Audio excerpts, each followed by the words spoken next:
Welcome to Healthy Kidneys After 60. I am your host, Jane Pauley. We often spend our younger years running away from time, but as we cross the threshold of 60, we find ourselves running towards something much more precious, peace of mind and a body that doesn't feel like a ticking clock.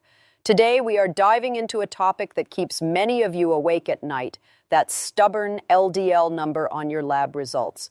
Joining me is a man who has spent his career at the intersection of complex medicine and human storytelling, the chief medical correspondent for CNN, and a renowned neurosurgeon, Dr. Sanjay Gupta. Sanjay, it is a privilege to have you here to help us navigate these waters. It is truly an honor to be here with you, Jane. You know, in my years of practice and reporting, I've realized that the most profound health transformations don't always happen in a high-tech operating room. They happen at the kitchen table in the quiet moments when a person decides to take back control of their health. I'm really looking forward to sharing these stories and perhaps a bit of hope with your listeners today, because health after 60 shouldn't be about fear. It should be about understanding the beautiful, subtle rhythms of our own bodies. You know, Sanjay, there is a specific kind of silence that falls over a room when someone over 60 opens a white envelope from their doctor. I've heard it from so many of our listeners. That sudden skip in the heartbeat, the feeling of the world spinning just a little bit faster because of 3 letters, LDL.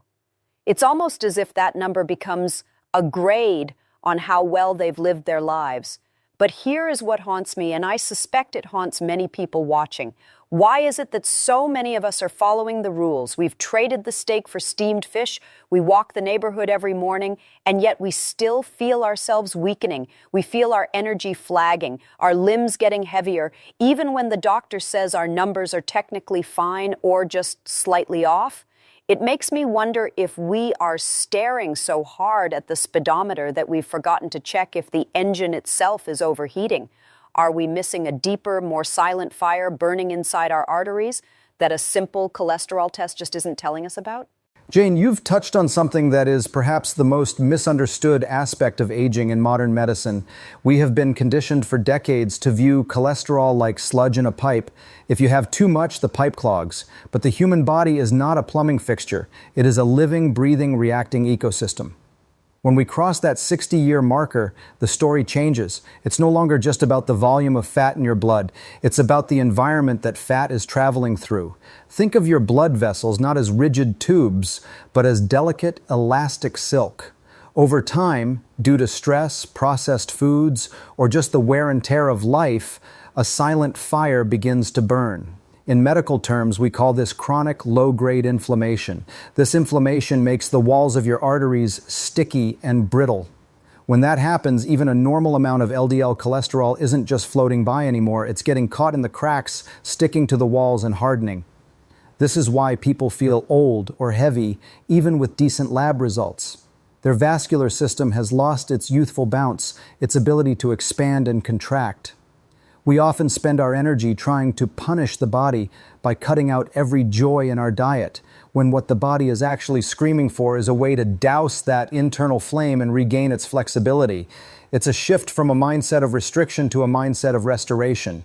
That is such a powerful shift in perspective, moving from punishment to restoration. It's almost a relief to hear that it's not just about being naughty with a piece of cake.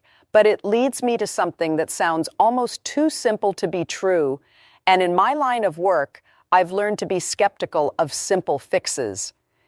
In your work and in the research we've been looking at, there is this mention of 1 spoonful of seeds, specifically chia seeds, having the power to change this trajectory. To a 65-year-old struggling with blood pressure and high LDL, that sounds like a fairy tale. How can something so tiny, something you might put on a cracker, actually interact with this silent fire and this sticky cholesterol? Is there a real biological mechanism at play here? Or is this just another health fad that's going to disappear in 6 months? I want to understand how a gel created by a seed could possibly be a match for the complex biology of a human heart. It's the right question to ask, Jane. Skepticism is the best tool a patient has. The magic, if you want to call it that, isn't in the seed itself, but in a very specific type of fiber it contains called soluble fiber. When you soak these tiny seeds, they transform. They don't stay hard, they develop this thick, mucilaginous gel coating. Now imagine that gel traveling through your digestive tract. Its job is fascinating. It acts like a soft biological sponge. This gel binds to bile acids, which are made of cholesterol, and it literally traps them. Instead of those bile acids being reabsorbed into your bloodstream, which is what usually happens, the gel carries them out of the body. To make more bile, your liver then has to pull LDL cholesterol out of your blood. It's a beautiful natural recycling process. Beyond that, the ALA, which is a plant-based omega-3 found in these seeds, has been shown in various studies to help nudge the body away from that inflammatory fire we talked about. Now, I have to be very clear and honest with your audience. Science is rarely a straight line. While the mechanism of soluble fiber is well established by institutions like Harvard Health, the specific studies on chia seeds themselves can sometimes be inconsistent. Some people see a dramatic shift, others see a modest one. It isn't a miracle cure that replaces your doctor's advice or your medication, but it is a potent evidence-based tool. It's about giving your body the right biochemical equipment to do the job it already wants to do. Stay clean, stay flexible, and keep the blood flowing smoothly. Sanjay, I have noticed a recurring theme in the letters we receive from our viewers who have reached their 70s. There is a profound sense of betrayal when someone has spent years being careful, perhaps even obsessive about their health, only to be met with a lab report that feels like a guilty verdict. They describe this paralyzing anxiety that isn't born from physical pain, but from the data on a page. It is as if the numbers have the power to erase their sense of security and replace it with a constant, quiet terror of what might happen when they are alone or asleep. I'm wondering if you have encountered this specific kind of emotional weight in your own practice. That moment when a patient realizes that doing everything right by the old rules simply wasn't enough to stop the numbers from climbing, and how that fear actually impacts their physical recovery. You have captured that feeling so accurately, Jane, and it reminds me vividly of a patient I met recently in Tampa, Florida, a lovely woman named Linda M., who is 72 years old. Linda didn't come to see me because her chest was hurting or because she was short of breath. She came because she was carrying a stack of medical records like they were a heavy burden. She sat in my office, and her hands were literally shaking as she showed me her LDL levels. She told me she had stopped eating red meat, she had given up the butter she loved on her morning toast, and she was taking her statins religiously, yet her numbers were still stuck in a range that terrified her. She said she felt like she was walking on eggshells, afraid that any sudden movement or any bite of wrong food would trigger a stroke. It's a devastating way to live. I told her that we needed to stop looking at her body as a failing machine and start looking at why her internal environment was so stressed. We talked about how her intense anxiety was actually fueling the very inflammation that makes cholesterol dangerous. I suggested a very small, gentle shift, not another restriction, but an addition. I asked her to try incorporating just 1 tablespoon of hydrated chia seeds into her morning routine. At first, she looked at me with such disbelief, wondering how something so small could possibly matter when the heavy-duty medications weren't doing enough. But the key was showing her that we were trying to support her body's natural disposal system for fat, rather than just fighting against it. It is heartbreaking to think of someone like Linda living in a beautiful place like Tampa, yet feeling like a prisoner to a laboratory result. It makes me realize how many people are probably sitting at home right now, looking at their own breakfast and feeling that same sense of confusion. They hear the word cholesterol and they immediately think of grease and oil. But you are suggesting that for someone like Linda, the issue was more about the plumbing and the way her body processed what was already there. When you see a patient in that state of high alert, how do you bridge the gap between their fear of a catastrophic event and the seemingly modest act of eating a spoonful of seeds? Is there a way to explain the science of that gel you mentioned earlier so that it feels like a shield they can actually rely on? That is exactly what I had to do for Linda because she needed to feel empowered again. I explained to her that when her body creates bile to digest food, it uses cholesterol as a primary ingredient. Usually the body is very thrifty and tries to recycle that bile back into the blood. In a person over 60, this recycling can become too efficient, keeping the LDL levels high. I told her to think of the chia gel as a velvet trap. When she consumes those seeds after they've been properly soaked, they create a soft, slippery net in her intestines. This net grabs onto the bile acids and carries them out through the digestive tract. This forces her liver to say, "Hey, I need more bile. Let me pull some of that LDL out of the bloodstream to make it."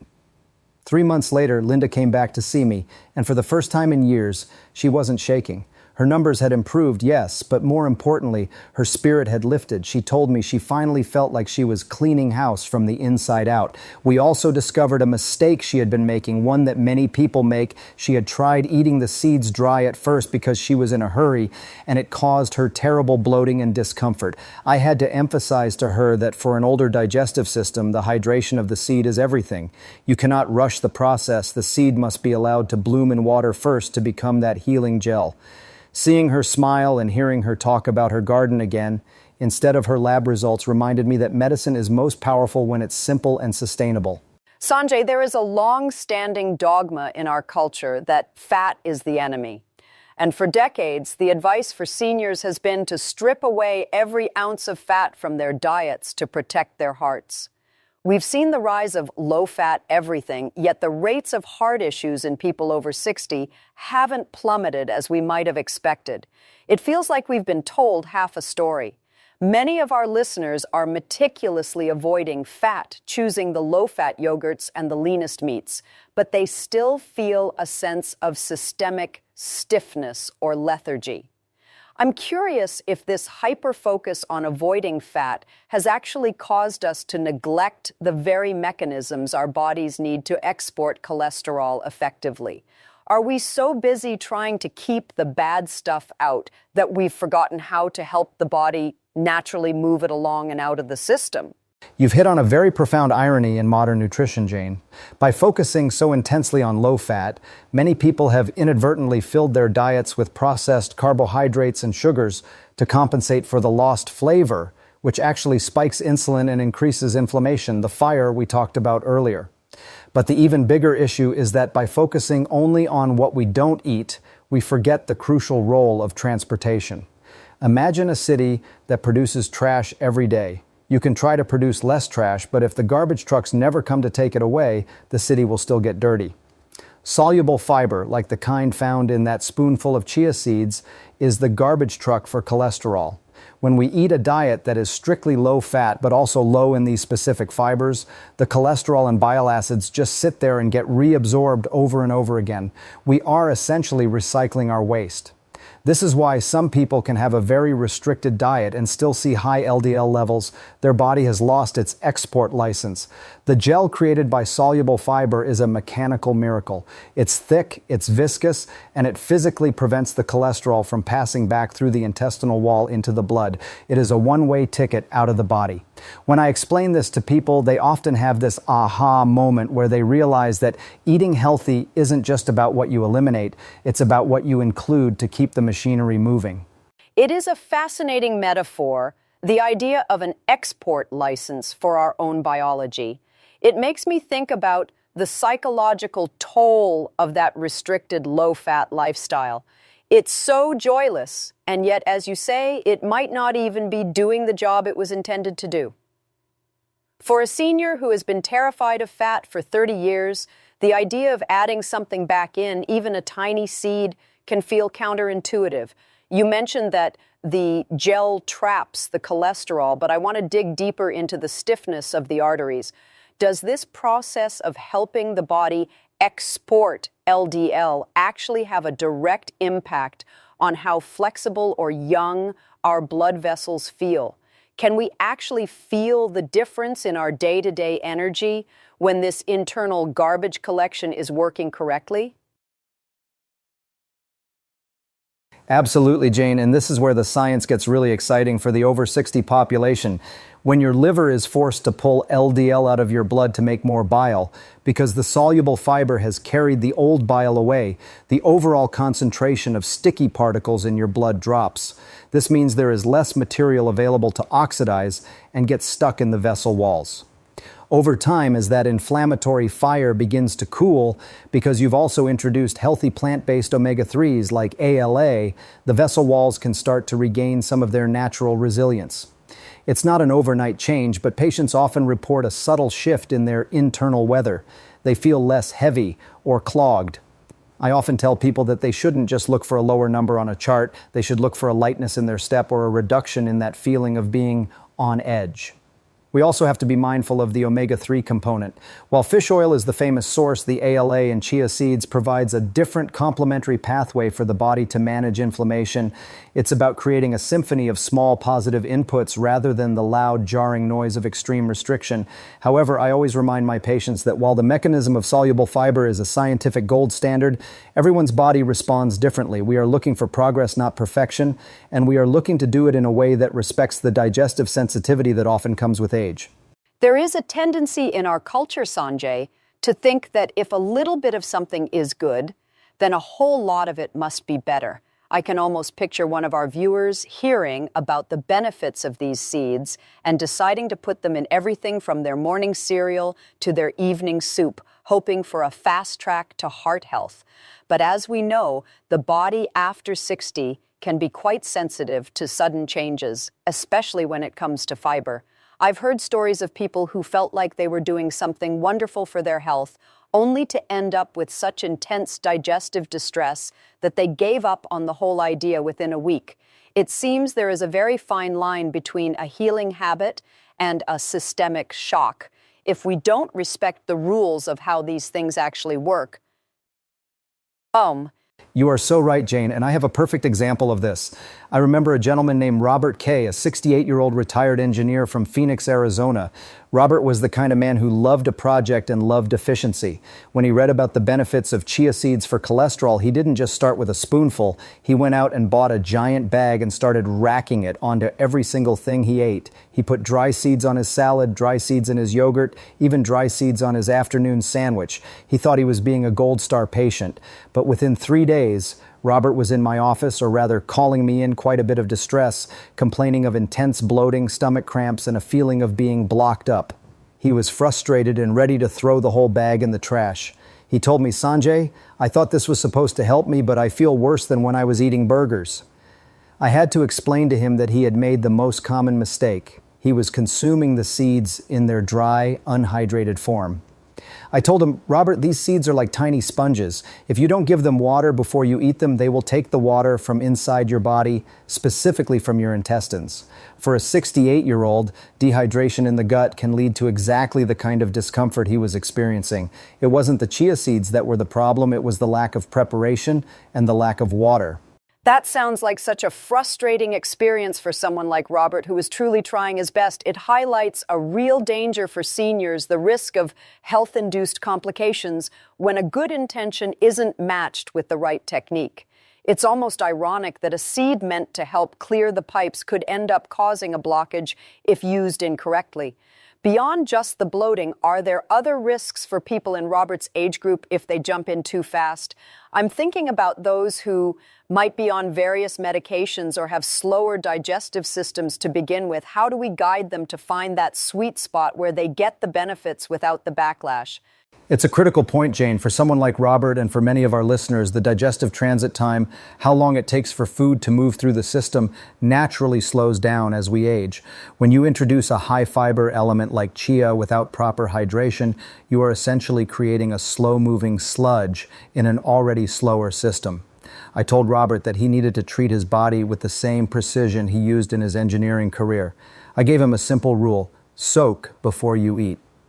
We started him back at square one, but this time he would take 1 tablespoon of seeds and soak them in a glass of water for at least 15 to 20 minutes until they were completely gelled.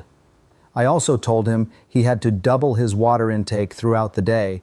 The result was night and day. Once his body had the water it needed to move that fiber through, the bloating vanished and he started to feel that lightness we talked about. I also cautioned him that for people on certain medications, particularly blood thinners or blood pressure medicine, it is vital to start with a very small amount, maybe just a teaspoon, and see how the body reacts. We don't want to cause sudden shifts in blood volume or electrolyte balance. Robert eventually found his rhythm, and he realized that health after 60 isn't a race, it's a steady, hydrated walk. He went from racking it on everything to a thoughtful once-a-day ritual that actually worked. It is so easy to get caught up in the big dramatic health interventions, the surgeries, the high-dose medications, that we overlook the profound power of a quiet daily ritual.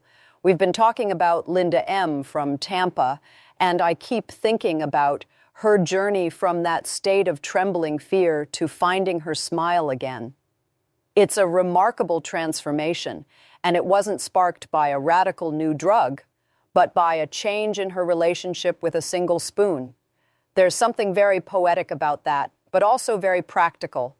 I want to understand the rhythm of that success. For Linda, and for those watching who want to replicate her success, what did that daily spoonful actually look like in practice? And why did that consistency matter more than the quantity? You know, Jane, Linda's story is a testament to what I call the compounding interest of health. She finally understood that her body didn't need to be shocked into health. It needed to be coaxed. Her ritual became very specific. Every morning, while her coffee was brewing, she would put 1 tablespoon of chia seeds into a small glass of water. By the time she was done with her first cup, the seeds had bloomed into that protective gel. She would then stir that gel into her oatmeal or a bit of yogurt. It was a morning heartbeat for her system. But the real secret was what happened in the evening. She found that having a smaller amount of the gel with a bit of kefir or a dairy-free yogurt before bed helped her feel more satiated and kept her digestive system on track for the next morning. She wasn't just eating seeds. She was creating a 24-hour cycle of support for her arteries. I told her that the gel was working while she slept, continuing to bind those bile acids and keeping her liver active in a healthy way. This rhythm is what eventually brought her LDL numbers down into a range that made her doctor smile. It wasn't a sudden drop, but a steady downward trend over 3 months. That morning heartbeat ritual sounds like such a beautiful way to start the day, turning a moment of health into a moment of mindfulness. But I have to ask, for the sake of total transparency, because I know our audience values scientific honesty, can a single tablespoon of seeds really do all that? We see so many headlines about superfoods, and sometimes the reality doesn't quite live up to the hype. While the mechanism of the gel trap for cholesterol is backed by places like Harvard Health, there are other studies that suggest the impact might be more subtle or vary greatly from person to person. How do you balance the genuine hope of Linda's story with the reality that this might not be a silver bullet for everyone? That is the most important question of the day, Jane. We have to be intellectually honest. A spoonful of chia seeds is a tool, not a miracle. It is a very effective tool for many because the science of soluble fiber and bile acid binding is rock solid. However, the specific research on chia seeds as opposed to, say, oats or psyllium has shown mixed results in some clinical trials. For some people, it significantly helps their lipid profile. For others, the change is more modest. In Linda's case, the seeds were part of a larger shift. Because she felt she was doing something proactive, she felt less stressed, which lowered her cortisol. Because she was consuming more fiber, she was naturally eating fewer processed snacks. The spoonful was the catalyst, the anchor for a healthier lifestyle. I tell my patients, don't expect a seed to do the work that a whole lifestyle is supposed to do, but do expect that by supporting your body's natural disposal system, you are giving yourself a much better chance at success. Linda's success was 20% the seeds and 80% the consistency and the mindset shift they represented. It's about smart nourishment, not just dieting. We are trying to build a system where the body can handle the challenges of aging with more grace and less friction. Sanjay, I want to talk about the language of the body as we age. So many of our viewers, particularly those approaching their 80s, tend to dismiss their symptoms as just getting old. They wake up with cold hands and feet, or they find themselves exhausted by mid-afternoon, or they spend half the night tossing and turning, and they just shrug and say, well, that's 79 for you.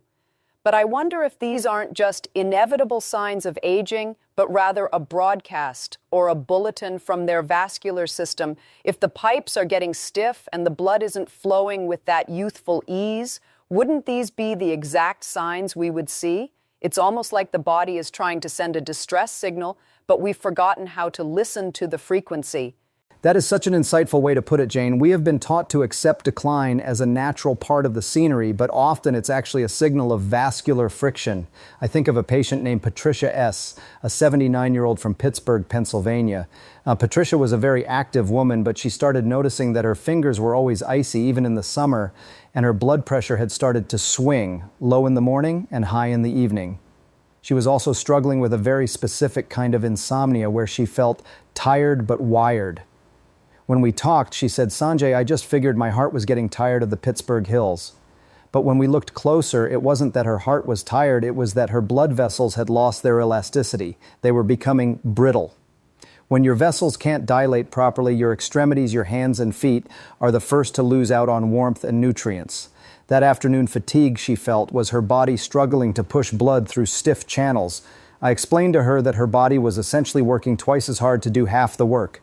It's so easy to see why Patricia would just blame the hills or the weather. It's much harder to face the idea that your own internal infrastructure is struggling. For someone like Patricia, who is nearly 80, the idea of reelasticizing her blood vessels must have seemed like a tall order.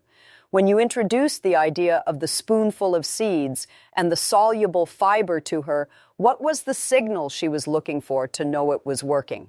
If the problem is stiffness and coldness, does the improvement show up in the way she sleeps or the warmth in her hands? Or is it something more subtle that she had to learn to notice over time? With Patricia, we had to be very patient. At 79, the body doesn't pivot on a dime. I told her, "Patricia, don't look at the blood pressure cuff first. Look at your energy levels at 3 p.m. We started her on a very slow, hydrated Chia gel routine, just 2 teaspoons a day to start. We also made sure she was drinking warm water, which helps with vasodilation. After about 6 weeks, she told me something fascinating. She said, "Sanjay, I didn't notice my hands getting warmer at first, but I realized I wasn't reaching for my sweater as often in the afternoon." Her sleep also began to stabilize because her body wasn't constantly trying to compensate for blood pressure swings throughout the night. By reducing that internal fire of inflammation through the ALA and helping her body export excess LDL, we were reducing the viscosity or thickness of her blood.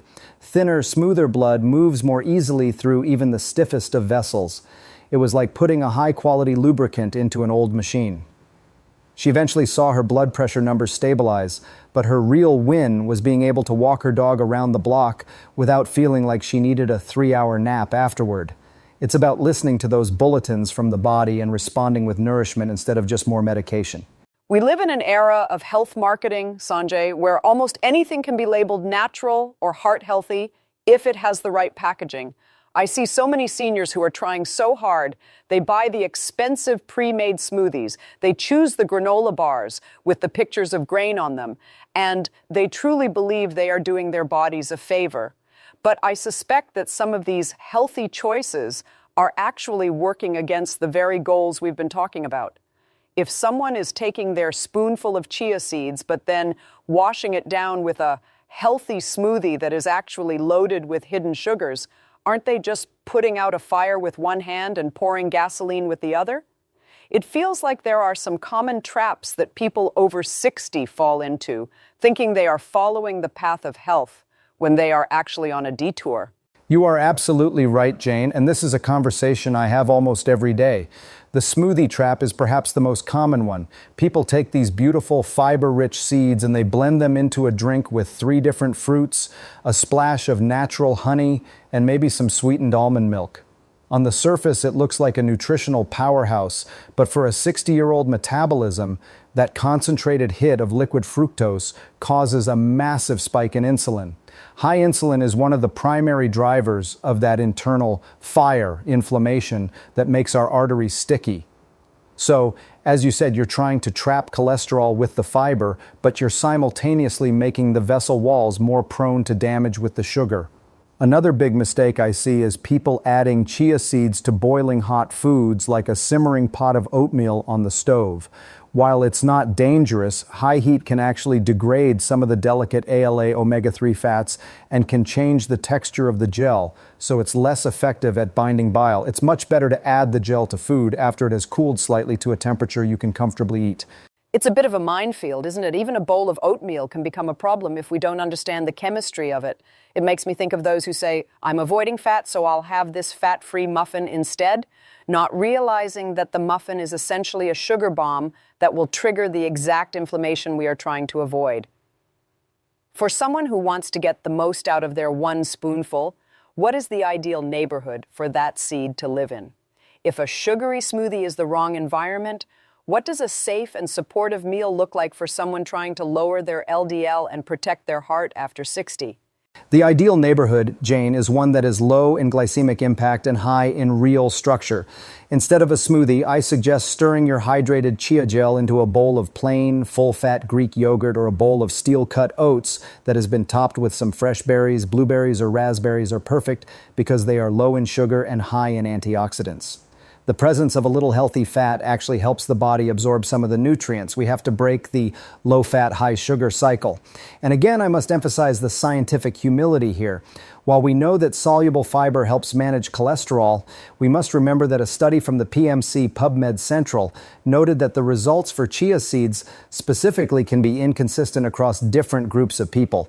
This means we shouldn't treat it like a magic reset button that allows us to eat whatever else we want. If you are eating a healthy diet that is actually high in hidden sugars, the chia seeds are going to be overwhelmed. They can't win the war alone. They need a lifestyle that isn't constantly fueling the fire they are trying to put out. It's about being a discerning consumer of health information and looking past the labels to the actual effect on your blood sugar and inflammation levels. Sanjay, we have to address a very real and practical fear that many of our older viewers have, and that is the fear of choking or swallowing something the wrong way.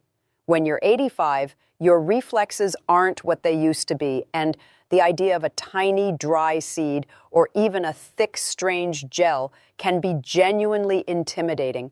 I've heard from seniors who say they've read about the benefits of fiber, but they're terrified of it getting stuck or causing them to cough. It's a barrier to health that we don't often talk about in medical shows, but it's a very human one. How do you reassure someone who is understandably cautious? And what are the safety protocols for introducing something like this into the life of someone in their mid-80s who might already be struggling with a bit of swallow hesitation? Jane, I am so glad you brought this up because it is a very common and very valid concern. I think of a patient named James T., an 85-year-old from Sacramento, California. James was a sharp, wonderful man, but he suffered from chronic constipation, and his doctor had told him he needed more fiber for his heart and his gut. But James had a frightening experience once where some dry crackers got caught in his throat, and since then he was terrified of anything small and grainy. He told me, Sanjay, I know these seeds are good for me, but they look like something I'll choke on. I'm not willing to risk it. I sat with him and I said, James, I would never ask you to eat these seeds dry. In fact, for someone your age, eating them dry is actually a health risk, not a benefit. I explained that the magic only happens when the seed is no longer a seed, but a fully formed, soft gel. We spent 15 minutes in my office just watching the seeds transform in a glass of water. I showed him how they became as soft and slippery as a piece of overcooked rice or a bit of gelatin. Seeing the transformation must have been so helpful for James to realize that he wasn't being asked to swallow gravel, but something much more manageable. But even with the gel, there is still the issue of the digestive load. For an 85-year-old whose system might be a bit more fragile, how do you ensure that this spoonful of health doesn't lead to a spoonful of trouble in the form of a blockage or a medication interaction? What are those 3 rules you mentioned to James to make sure he felt completely safe and in control of his own health journey? I gave James 3 very simple, unbreakable rules to follow. Rule number 1, never dry. I told him he must soak the seeds for at least 15 to 20 minutes until the water is completely absorbed and they are a uniform gel. Rule number 2, start with a whisper. Instead of a tablespoon, I had James start with just half a teaspoon once a day for the first week. We wanted to make sure his intestines could handle the new cleaning crew without any drama. And rule number 3, the water follows the seed. I told him that for every spoonful of gel he took, he had to drink a full 8-ounce glass of water over the next hour. This ensures that the fiber stays hydrated and moves smoothly through the system. James followed these rules to the letter.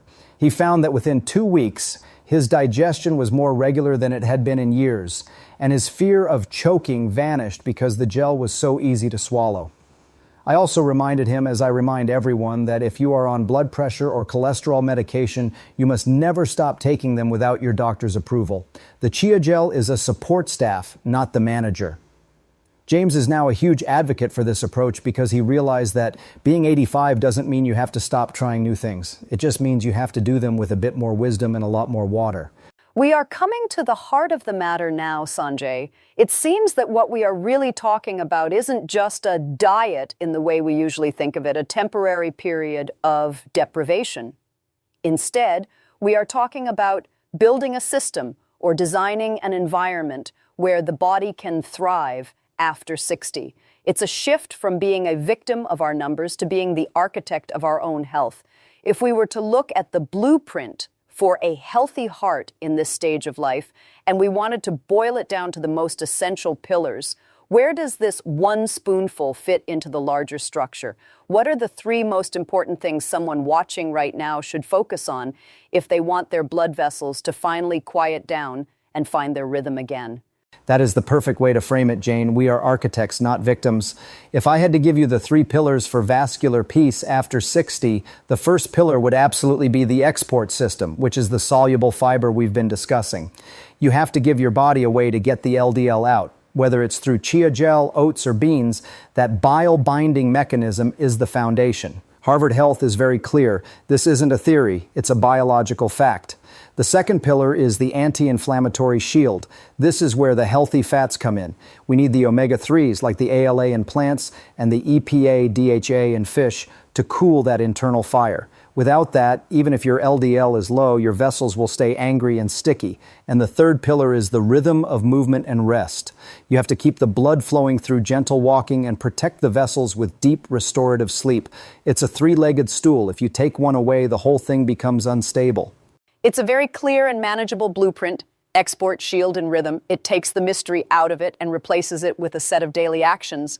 But I can imagine someone thinking, I've started the seeds, I'm walking, I'm trying to sleep, but my numbers haven't changed in 2 weeks. There is such a desire for instant results in our world. For someone who is doing the work but not seeing the payoff on their lab report yet, how do you keep them from getting discouraged? What should they be looking for as a sign that their system is actually becoming more stable, even if the odometer hasn't moved much yet?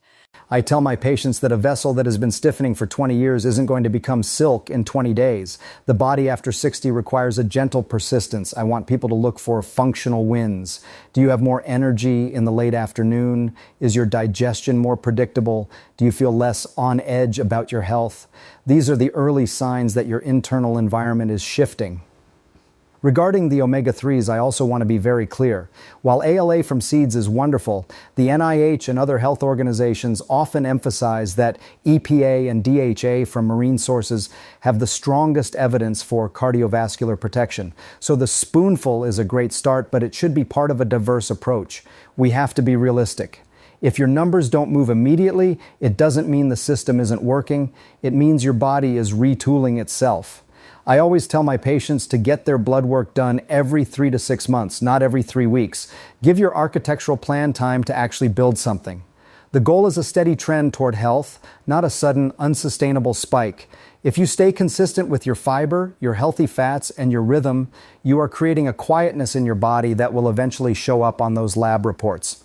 As we reach the end of our conversation, Sanjay, I find myself thinking about the emotional transformation we've seen in Linda and James and Robert. It strikes me that the most powerful thing you've given them isn't just a lower LDL number, but a sense of agency.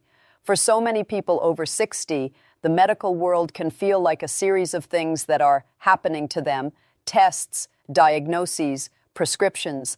But when they pick up that spoon and prepare their chia gel, they are taking an active, conscious step toward their own well-being. It's a small act of love for their own hearts. As we say goodbye to our audience today, what is the final message you want to leave them with? How can they turn that one spoonful into a lasting promise to themselves that their best years of health aren't behind them? You've touched on the very heart of why I do this work, Jane. The most profound medicine is the one that restores a person's hope. My final message is this: your body is not your enemy, and it has an incredible capacity to find its way back to balance if you give it the right tools.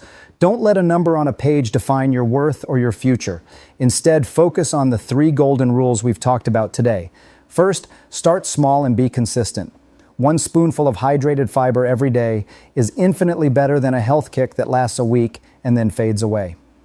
Second, prioritize safety and listen to your body, hydrate your seeds, start slowly and keep your doctor in the loop. And third, nourish your body instead of punishing it. Choose the foods that cool the fire and help your body export what it doesn't need. When you hold that spoon tomorrow morning, don't think of it as choking down medicine. Think of it as a quiet promise to yourself. You are saying to your heart, I am listening and I am here to help you. It has been a true joy to be here with you, Jane, and to share these stories of hope. Thank you for having me. And thank you, Sanjay, for your wisdom and for making the complex world of cardiovascular health feel so human and so reachable.